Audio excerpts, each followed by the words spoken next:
దేవుని యొక్క వర్తమానము. నిన్ను రక్షించాలనే ఆ గాయము. ఒకానొక ఊరిలో ఒక ముసలి తల్లి తన మనవడితో ఒక పెద్ద బంగ్లాలో నివసిస్తూ ఉండేది. ఆ మనవడికి తల్లిదండ్రులు లేరు. ఒకరోజు ఆ బంగ్లా అగ్ని ప్రమాదానికి గురై కాలిపోతుండెను.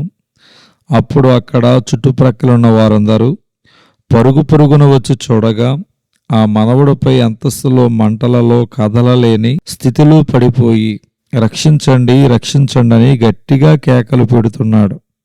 అనేక మంది నువ్వు మెట్ల మీద నుంచి దిగి వచ్చేసేయి, లేదా పైనుంచి ఉరికేసేయి, మేము చూసుకుంటాము అని సలహాలు ఇస్తున్నారు. కానీ ఏ ఒక్కరు కూడా అతనిని రక్షించే ప్రయత్నము చేయనప్పుడు ఎవరో ఒక వ్యక్తి ధైర్యం చేసి ఆ ఇంటి బయట ఉన్నటువంటి కాలిపోతున్న ఒక పైపును పట్టుకుని గబగబా పైకి వెళ్ళి ఆ కుర్రవాడిని అమాంతముగా తన కౌగిలిలోనికి తీసుకుని ఆ కాలిపోతున్న పైపు ద్వారానే క్రిందకు వచ్చేశాడట. కుర్రవాడు కాపాడబడిన కాని దురదృష్టవశాత్తు ఆ ముసలి తల్లి మాత్రం అగ్నిలో కాలిపోయి చనిపోయింది.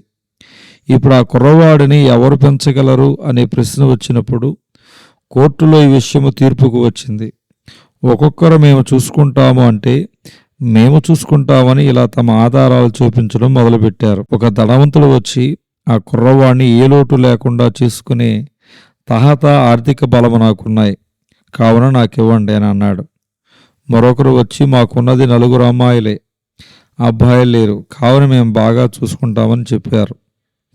ఈసారి ఓ దంపతులు వచ్చి మాకు పిల్లలు లేరు, ఆ కుర్రవాడిని మా కన్న కొడుకులా చూసుకుంటామని చెప్పారు. ఇలా ఒక్కొక్కరు ఒక్కొక్క ఆధారం చూపించి మాకివ్వమంటే మాకివ్వమని అడుగుతుండగా జడ్జి గారు ఇంకెవరైనా ఉన్నారా ఆ కుర్రవాడిని సొంతం చేసుకోవడానికి? అసలు సిసలైన కారణము చూపించగలిగిన వారు ఎవరైనా ఉన్నారా అని అడిగారు. అప్పుడు ఒళ్ళంతా కాలిన గాయాలతోనో ఓ వ్యక్తి నెమ్మదిగా నడుచుకుంటూ వచ్చి ఆ బోన్లో నిలబడ్డాడు.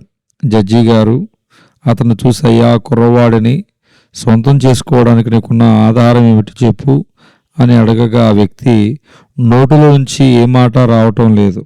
చెప్పయ్యా, నీకున్న ఆధారం ఏమిటి అని మరలా జడ్జి గారు అడగగా ఆ వ్యక్తి పూర్తిగా కాలిపోయిన తన 2 చేతులను, తన 2 కాళ్లను, తన దేహాన్ని చూపించి, ఇదే ఆధారమయ్యా, గాయాలు పాలైన నా చేతులు, నా కాళ్ళు ఆ కుర్రవాడు నాకు మాత్రమే చెందుతాడు అనడానికి ఆధారం అని అన్నాడట.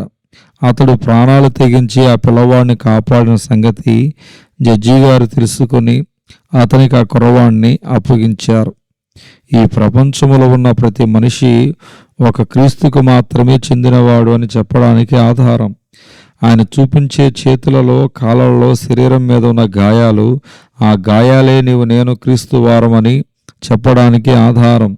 ఆ గాయాలే నిన్ను ఆయన ఎంతగా ప్రేమించాడో తెలియచేయడానికి రుజువు.